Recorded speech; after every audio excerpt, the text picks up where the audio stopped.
It like something, and maybe Doc Pandia will change the way I feel about this in 35 minutes. I did watch, he put out a cool social media video yesterday, and so you watch those things, and it's kind of like staying at a Holiday Inn Express. You suddenly feel like you're a doctor. I know you're Dibs, so you always feel like you're a doctor. I've been a doctor, Mark. Since before the doctor was an actual doctor, I've been a radio doctor. Okay, so Dr. Dibley, Brock Purdy, playing week 1 or no? He's playing week 1. Okay, see, so he's playing week 1. If you talk about 6 months, and here we are, we're not even to February yet. So he gets the surgery February 3rd. He's out 6 months.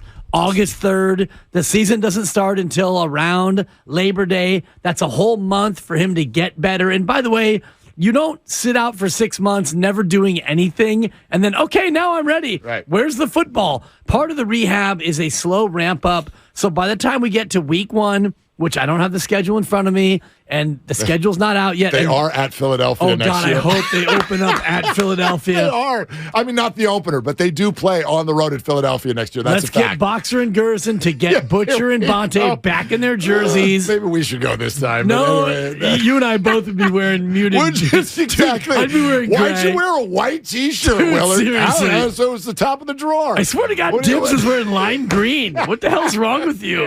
I don't have the same. Maybe I'm older, and I am older. You're older, but I'm at the point now where I look at what Joe and Bonte did, and it's like, good on you, boys. Congratulations. No, I would do good it. For them, not good for me. No, I'm not letting some jabroni from South Philly hit me with a hot dog. But I'm just not. I just laugh at people. I laugh at people. Like, honestly.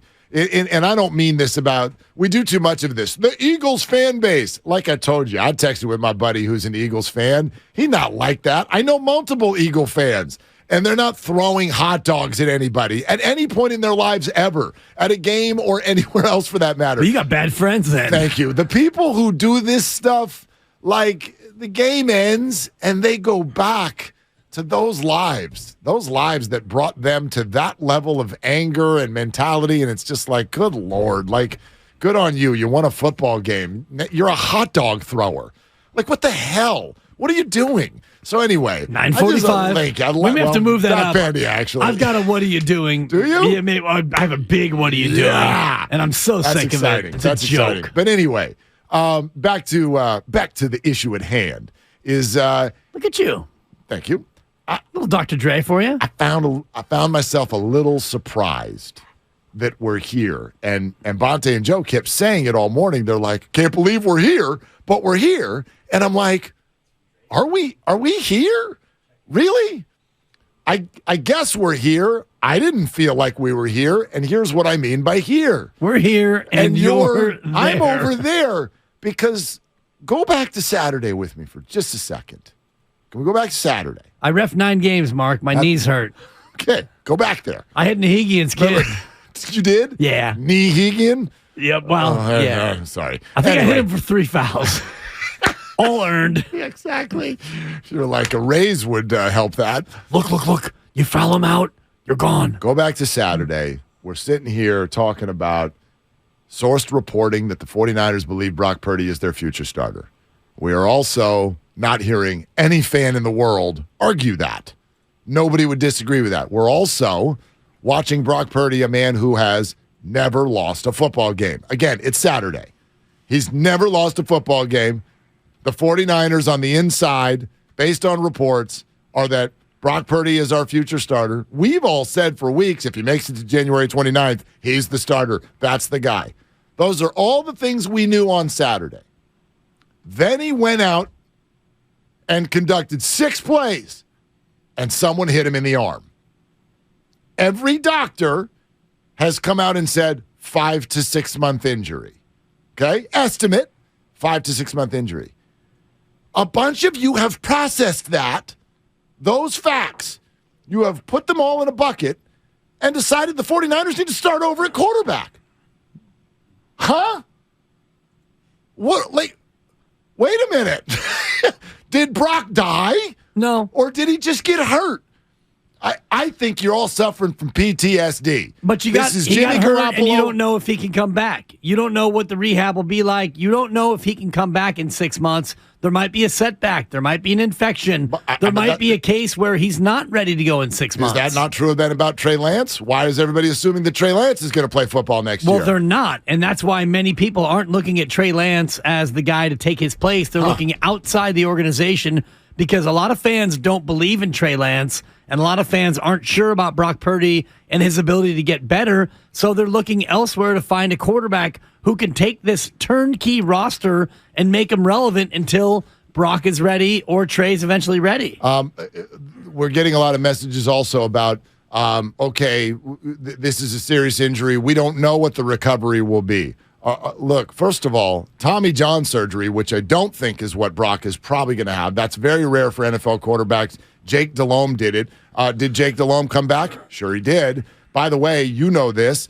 There's a weird thing going on in college sports, even high school sports. This is a baseball thing, but guys are almost being encouraged when the elbow starts hurting to go ahead and get the Tommy John surgery now because you're going to come back stronger. But that's 12 months. That's a 12-month thing. Yeah. This is a 6-month thing. I guess my point is this is not an injury that traditionally ruins careers. I feel like a lot of people are acting like we don't know if he's ever going to play again or if he's ever going to play the same way again. There's zero evidence that that's on the table. I don't think any fans are wondering about that, Mark. I'm seeing it. Well, what I'm seeing is week one concern. People are concerned about week one. People are concerned about this roster and where you are because right now, if we get past the Super Bowl and the day the Super Bowl ends, the minute the Super Bowl ends, you will see those future odds for Super Bowl champion the next year. And whoever wins the Super Bowl this year will likely be the favorite. Kansas City or perhaps Philly will be the number 2 choice, but I bet you the Niners are the 3rd or 4th choice on the board for Super Bowl odds next year. And so Niner fans are all geeked up about next year already because we're getting past Sunday's disappointment and we're looking at the most important position in all of sports. And you look at Brock Purdy. If he's out 6 months and he has surgery tomorrow, that's August 1st. And that means, okay, you're back August 1st. Can you be ready in 5 weeks to start the opener? Or is Trey Lance and his ankle, surgeries twice, by the way, wants to fix it, wants to fix the fix, which is natural when you put a plate in a guy's foot, wondering if Trey Lance is A, healthy enough, and B, good enough, or is it door number 3? And door number 3 is where many people want to go because inside that door, you've got a 46-year-old GOAT, you got a 39-year-old ayahuasca taker, and you've got a wide variety of other possibilities. But, Mark, that's where most fans are. I know, and I don't think they door should number be. 3. I don't think they should, for multiple reasons. Everything you said in that setup, I agree with it. It's true. But nothing in there says to me door number 3 needs to have that kind of a presence or be that kind of a name. Door number 3 is Nate Sudfelds of the world. Derek Carr. No, Derek Jimmy Carr. Jimmy Garoppolo. Those people are going to want a deal. Tom Brady. They are going to want. Now, Tom is 40. Aaron Rodgers. No, Aaron, same thing. Aaron's still in the middle of a deal. Those are people who want $40 million, security, a clear QB1 job, and 4 to 5 years. But these are all quarterbacks inside that door where, and this is where fans start to... I don't agree. I just like, how is that an option for the Niners? You're essentially telling Brock... It's all an option. If you go sign one of those guys, you're telling Brock Purdy, that's it. We don't want you either. You're telling Brock Purdy, you're back to being what you were, which is our backup. And if you sign Tom Brady, then Brock Purdy, slow play your rehab, you're going to be here, you're our backup, and, if something should happen to Tom Brady, and by the way, only 11 quarterbacks started all 17 games last year, so you need more than one quarterback.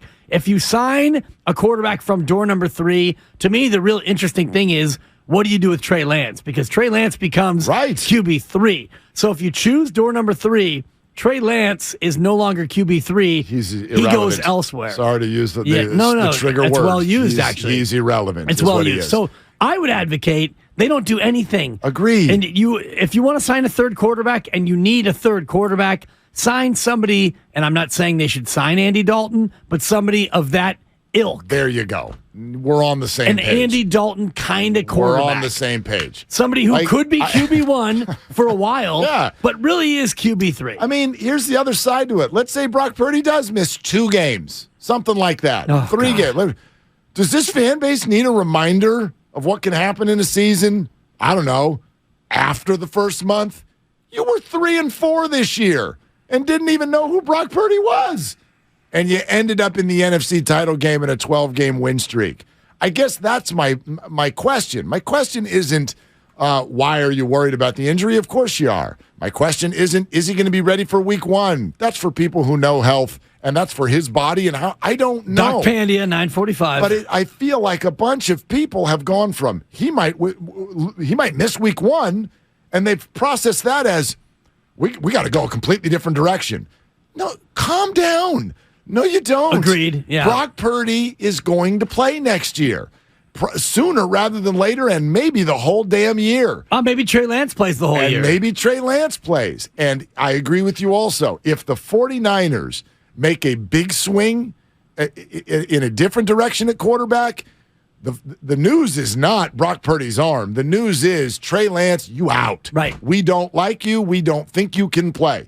That to me is what I'm watching this offseason with what the 49ers choose to do. Because Trey Lance will be healthy in, a month or 6 weeks? Or OTA's easy. Sooner rather than later, Trey Lance will be healthy. And going into the offseason, if Trey Lance is here, Trey Lance is QB1. Trey Lance gets the QB1 treatment. He gets to go to fill-in-the-blank city, Nashville or Memphis, wherever they want to meet up and play catch, him and the fellas.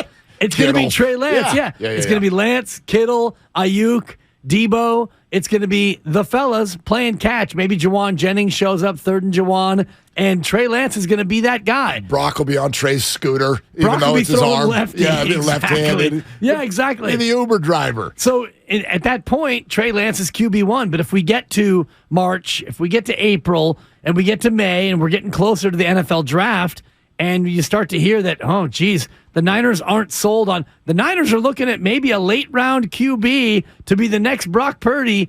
Then you know what you need to know about Trey Lance. Here's something that I haven't really heard anybody bring up also on this conversation. We'd love to hear from you. Your quarterback perspective on the Niners, 888-957-9570. We will take your calls prior to getting to Doc Pandia, Emergency Pandia, coming up in 23 minutes on the Brock Purdy situation. Keep it coming on the Xfinity mobile text line, Twitch and YouTube as well. Good morning here on Willard and Dibs. But here's the other thing I'm hearing a lot of people do. We went from one day where people are crying in the locker room because they're free agents. You got McGlinchey. You got Jimmy Ward using the word they. He's been doing it all year long. We'll see what they do. It was fun being on that team. Whatever all the words he used. And it's weird and it doesn't sit well. I get it. Different pronouns from Jimmy Ward. Big free agents on this team. And the number one advantage the 49ers have over the league for the next 3 years is financial. There's a massive jump in the cap that was announced yesterday. It's north of $20 million in the jump in the cap. And the 49ers are going to have the opportunity to spend less than 10 of it on 2 potentially viable quarterbacks. One we know for sure. That's a massive advantage. And all I hear are a bunch of you signing up to give the advantage away. Just give it away. Let's go get Aaron Rodgers for $170 billion. Tom Brady for $30 million for 1 year. That's it. That's it. Like you're literally going, all right, Brandon Ayuk, I'm not sure if we want you. I want y'all to understand that that's what you're saying. When you do this, everything's on the table. We got to get Kirk Cousins or Derek Carr. Okay, Ayuk, peace out. But you said the cap is malleable, Mark. Well, that's true. It's always movable if there is a give and take between the players. But at a certain point, what do we also know? In the NBA, Joe Lacob can spend whatever the hell he wants. He can keep all of these players, but he's not going to because it's irresponsible. And that's not the way successful organizations run. So I don't know if it's Ayuk or whatever. The point is that you have a massive financial advantage right now, and you can use that money for all those things you guys were all calling about yesterday. We need a right tackle, and we need a defensive tackle to replace Kinlaw. Need a center. Great. Get that. Not another quarterback. No doubt. And you look at the draft capital they have and the list of Niners picks. They have nobody in the first. They have nobody in the second. They've got 3 thirds, 3 fifths, and a bunch of 6ths and 7ths. So in terms of like real game-changing draft picks, DeMeco Ryans news coming soon. But yes, yeah. Now, do they get a third this year for that? Good question. I'm not sure. I know it's a third next year. You get 2 thirds. Right. I wasn't sure if they got a third this year. Might but be this year, next year. I don't know. And that's whatever. not done yet. But right anyway, now you sorry, got go pick ahead. 99, 100, and 101. So slap on 102 to the end of that list. Okay, great. You've got 4 picks at the end of the third round, and they've done well in that spot. But in terms of real game-changing pass rushers, you're not going to find one. A game-changing tackle, you're not going to find one. You're going to have to find supportive pieces. So free agency would be the way to go about that. And if you spend $30 million on Tom Brady, for example, you're not going to have the cap room to go out and improve your roster. And also, the guys you need to sign to keep, guys like, Nick Bosa, who's up for an extension, you want to give them their money as opposed to a stopgap QB. I mean, I'm open-minded enough to go, okay, look, Brady is sort of different. He's over here. And the reason he is, even though I think Brock Purdy played better football this year than Tom Brady, if we're going to acknowledge that we don't know where this Purdy injury story is going to go, Brady, I guess, becomes potentially kind of mildly, I'm not there yet, but is there a scenario where he becomes interesting because he, in theory, has always wanted to play for the 49ers, so would he come for a lot less money and it's 1 year? No, is the answer. Yeah, probably not. Although he's taken pay cuts throughout his career. My point is you guys are going to Derek Carr or Kirk Cousins. Those dudes are getting money. They're getting money. Jimmy Garoppolo is going to get money. Years. Tom Brady, that's different. So, according to reports, Brady is probably going to be in the $30 million a year range for 1 year. Yeah, I'm out. I'm out. Out. You got to do it right. I'm out. Thank you.